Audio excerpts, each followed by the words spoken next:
د موږک په متعلق کې پوښتنه ده.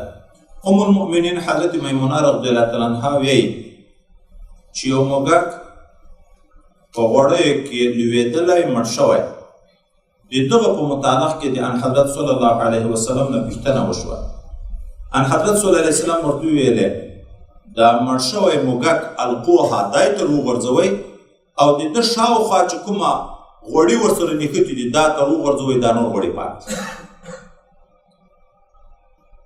معلومیږي چې دا غوړي جامد و، وازده وه، مو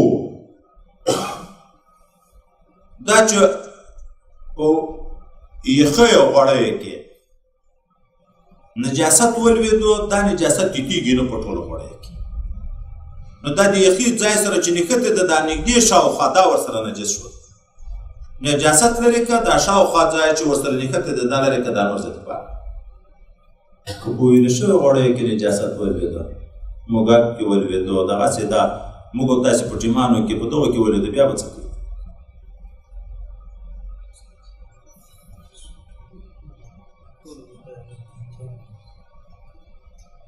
خو ټول نجس کېږي چې پکې مړ شو، ټول نجس کېږي.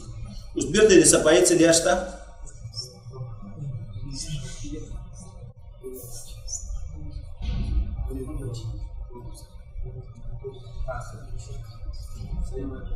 پرې دې مینځي 3 وارې، پرې دې مینځي، دا غوړي دې پرې مینځي 3 وارې.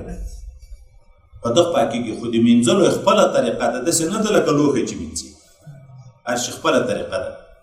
دغه غوړیو ته دې لږ اوبه ور واچوي، بیا دې په اور کېږدي، دومره دې کېږدي چې دا غوړي او اوبه سره ګډ شي، چې غوړي ګرم شي ویلې شي په د اوبو کې، بېرته دې بیا کېږدي.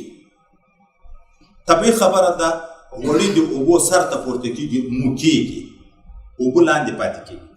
دا غوړي چې مو شوه دا دې راټول کړي، اوبه دې توی کړي، دا یو وارې مینځل شو.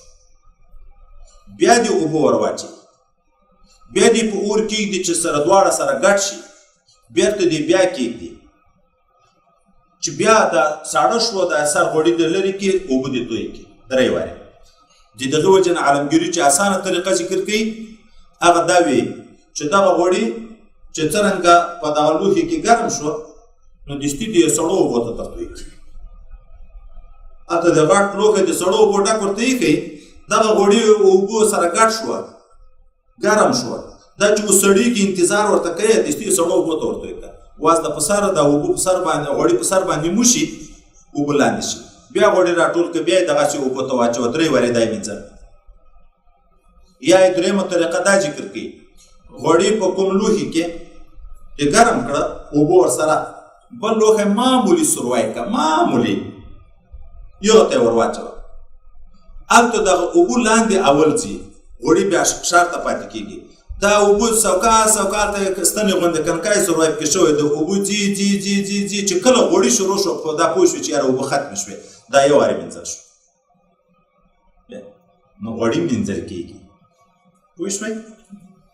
نجس شی د نجاست دغه چې وچ وي نو دغه طریقه شو چې دا شاوخوا یې ورسره وغورځوئ. خو که مائع و، د مائعو د تطهیر دپاره بېرته طریقه تغسیل د غسل د پرې مینځل دي، خو د هر شي مینځل خپل شان مناسب وي، بعضې د نږدېځلو وي، اوس دغه فرشونه خو مینځل کېږي نه، نږدېځل کېږي نه، خو شریعت دا وي اوبه په توی کړه، بیا یې کېږده چې څاڅکي څاڅکي ته ختم شو، دا یو وارې شوه، بیا یې په توی کړه، بیا یې په توی کړه 3 وارې په دغه ترتیب.